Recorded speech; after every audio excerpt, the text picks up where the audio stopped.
அரியலூர் மாவட்டம் ஜெயங்கொண்டம் அருகே இளையூர் காசி விஸ்வநாதர் ஆலய கருவறையில் பல கோடி ரூபாய் மதிப்புள்ள மரகதலிங்கம் திருடப்பட்டது பக்தர்களை அதிர்ச்சியில் ஆழ்த்தியுள்ளது. இளையூர் கிராமத்தைச் சேர்ந்த கலியபெருமாள் இந்த கோவிலை பராமரித்து வருகிறார்.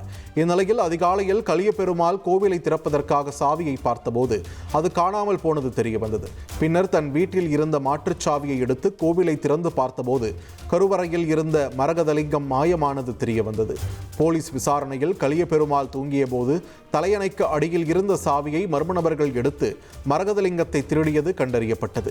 கடந்த 2013இல் இந்த மரகதலிங்கம் இதேபோல் திருடப்பட்டதாகவும் அதில் ஒருவர் விபத்தில் சிக்கியதால் மற்றொருவர் லிங்கத்தை கோவிலில் வந்து போட்டுவிட்டதாகவும் கூறப்படுகிறது.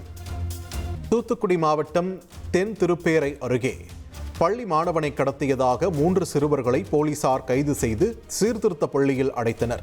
ஸ்ரீவைகுண்டம் அருகே உள்ள குரங்கணியில் நடைபெற்ற பிறந்தநாள் விழாவில் கூட்டாம்புளியைச் சேர்ந்த சிறுவர்கள் சிலர் பங்கேற்றனர்.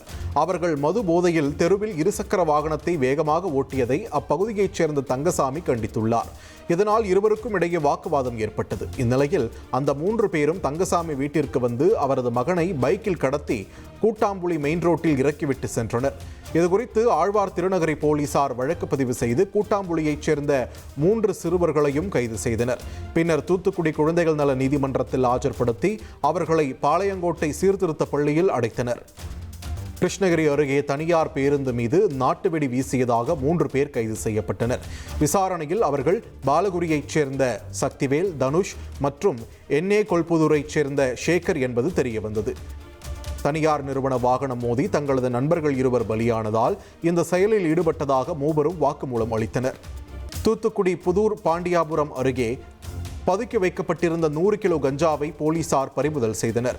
விற்பனைக்காக கஞ்சாவை பதுக்கி வைத்திருந்த நரிப்பையூரைச் சேர்ந்த சுதர்ஷன் என்பவரை கியூ பிரிவு போலீசார் கைது செய்துள்ளனர்.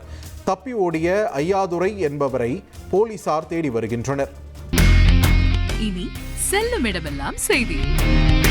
தந்தி டிவியின் வாட்ஸ்அப் சேனலை ஃபாலோ பண்ணினா செல்ல இருக்கும் இடமெல்லாம் செய்தி. இதோ QR கோட் இப்பவே ஸ்கேன் பண்ணுங்க, ஃபாலோ பண்ணுங்க.